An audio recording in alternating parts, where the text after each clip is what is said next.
दोस्तों, एक मोटिवेशनल कहानी सुनिए जो मैंने सोशल मीडिया पर पढ़ी है, जिसका मोरल है कि रिश्तों में फ़ायदा और नुकसान नहीं देखा जाता।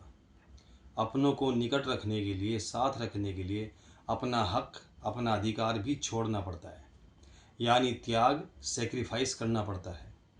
लीजिए सुनिए, जो हमारी रोज़मर्रा की ज़िंदगी से जुड़ी है और बहुत ही सरल और आसान भाषा में सुनिए। विनोद हाईवे पर गाड़ी चला रहा था। सड़क के किनारे उसे एक 12-13 साल की लड़की तरबूज बेचती हुई दिखाई दी। विनोद ने गाड़ी रोककर पूछा, तरबूज का क्या रेट है बेटा? लड़की बोली, 50 रुपये का एक तरबूज है साहब। पीछे की सीट पर बैठी विनोद की पत्नी बोली, इतना महंगा तरबूज नहीं लेना, चलो यहाँ से। विनोद बोला, महंगा कहाँ है, इसके पास जितने तरबूज है कोई भी 5 किलो से कम का नहीं होगा। 50 रुपये का एक दे रही है तो 10 रुपये किलो पड़ेगा। बाजार से तो तू 20 रुपये किलो भी ले आती है। विनोद की पत्नी ने कहा, तुम रुको, मुझे मोल भाव करने दो। फिर वह लड़की से बोली, 30 रुपये का एक देना है तो बता, वरना रहने दो। लड़की बोली, 40 रुपये का एक तरबूज तो मैं खरीद कर लाती हूँ आंटी जी, आप 45 रुपये का एक ले लो, इससे सस्ता मैं नहीं दे पाऊंगी। विनोद की पत्नी बोली, झूठ मत बोलो बेटा, सही रेट लगाओ, देखो ये तुम्हारा छोटा भाई है, इसी के लिए थोड़ा सस्ता कर दो। उसने खिड़की से झांक रहे अपने 4 वर्षीय बेटे की तरफ इशारा करते हुए कहा। सुंदर से बच्चे को देखकर लड़की एक तरबूज हाथ में उठाते हुए गाड़ी के करीब आ गई। फिर लड़के के गालों पर हाथ फेर कर बोली, सचमुच मेरा भाई तो बहुत सुंदर है आंटी। विनोद की पत्नी बच्चे से बोली, दीदी को नमस्ते बोलो बेटा। बच्चा प्यार से बोला, नमस्ते दीदी। लड़की ने गाड़ी की खिड़की खोलकर बच्चे को बाहर निकाल दिया। फिर बोली, तुम्हारा नाम क्या है भैया? लड़का बोला, मेरा नाम गोलू है दीदी। बेटे को बाहर निकालने के कारण विनोद की पत्नी कुछ असहज हो गई। तुरंत बोली, अरे बेटा, इसे वापस अंदर भेजो, इसे डस्ट से एलर्जी होती है। लड़की उसकी आवाज़ पर ध्यान न देते हुए लड़के से बोली, तू तो सचमुच गोल मटोल है रे भाई, तरबूज खाएगा? लड़के ने हाँ में गर्दन हिलाई तो लड़की ने तरबूज उसके हाथों में थमा दिया। 5 किलो का तरबूज गोलू नहीं संभाल पाया। तरबूज फिसलकर उसके हाथ से नीचे गिर गया और फूटकर 3-4 टुकड़ों में बट गया।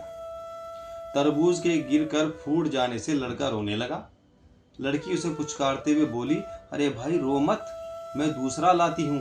फिर वह दौड़कर गई और एक और बड़ा सा तरबूज उठा।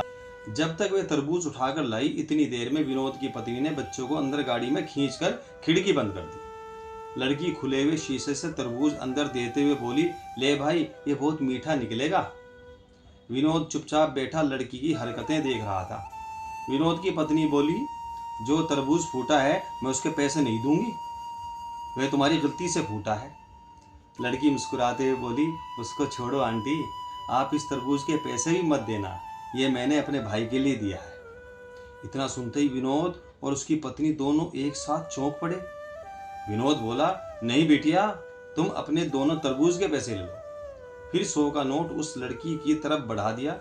लड़की हाथ के इशारे से मना करते हुए वहां से हट गई और अपने बाकी बचे तरबूज के पास आकर खड़ी हो गई। विनोद भी गाड़ी से निकलकर वहां आ गया। आते ही बोला, पैसे ले लो बेटा, वरना तुम्हारा बहुत बड़ा नुकसान हो जाएगा। लड़की बोली, माँ कहती है, जब बात संबंधों की या रिश्तों की हो तो हानि लाभ नहीं देखा जाता।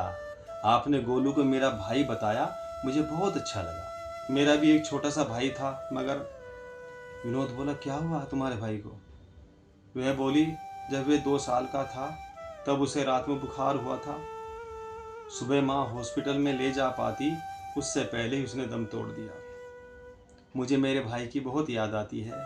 उससे 1 साल पहले पापा भी ऐसे ही हमें छोड़कर गुजर गए थे। विनोद की पत्नी बोली, ले बिटिया, अपने पैसे ले ले। लड़की बोली, पैसे नहीं लूँगी आंटी। विनोद की पत्नी गाड़ी में गई, फिर अपने बैग से एक पाजेब की जोड़ी निकाली जो उसने अपनी 8 साल की बेटी के लिए आज ही 3000 रुपये में खरीदी थी। लड़की को देते हुए बोली, तुमने गोलू को अपना भाई माना, तो मैं तुम्हारी माँ जैसी हुई ना। अब तू ये लेने से मना मत करना। लड़की ने हाथ नहीं बढ़ाया तो उसने जबरदस्ती लड़की की गोद में पाजेब रखते हुए कहा, रख ले, जब भी पहनेगी तुझे हम सब की याद आएगी। इतना कहकर वह वापस गाड़ी में जाकर बैठ गई। फिर विनोद ने गाड़ी स्टार्ट की और लड़की को बाय बोलते हुए चल पड़े।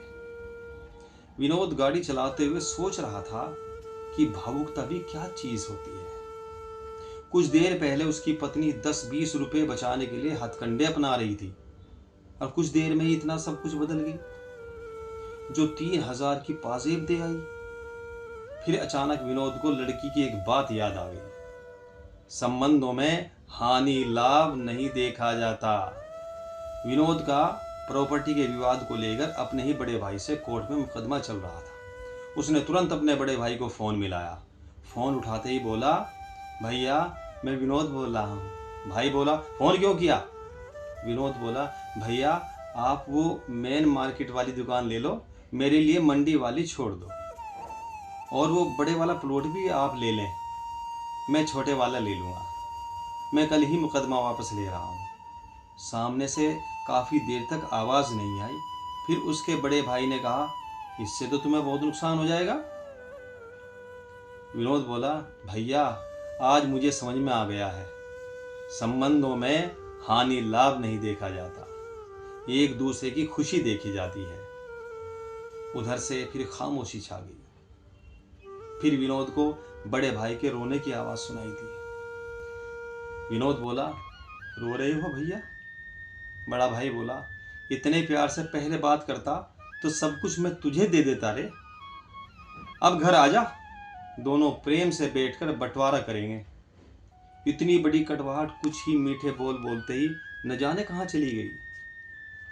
कल जो एक एक इंच जमीन के लिए लड़ रहे थे, वे आज भाई को सब कुछ देने के लिए तैयार हो गए। तो दोस्तों, भाइयों, प्यारे बच्चों, कहानी का मोरल है, त्याग की भावना रखिए। अगर हमेशा देने को तत्पर रहोगे तो लेने वाले का भी हृदय परिवर्तन हो जाएगा, यानी मन बदल जाएगा। याद रखें, रिश्तों में फ़ायदा और नुकसान नहीं देखा जाता। अपनों को निकट रखने के लिए, यानी कि साथ रखने के लिए, अपना हक, अपना अधिकार भी छोड़ना पड़ता है। कुर्बानी, त्याग, सेक्रीफाइस करना पड़ता है।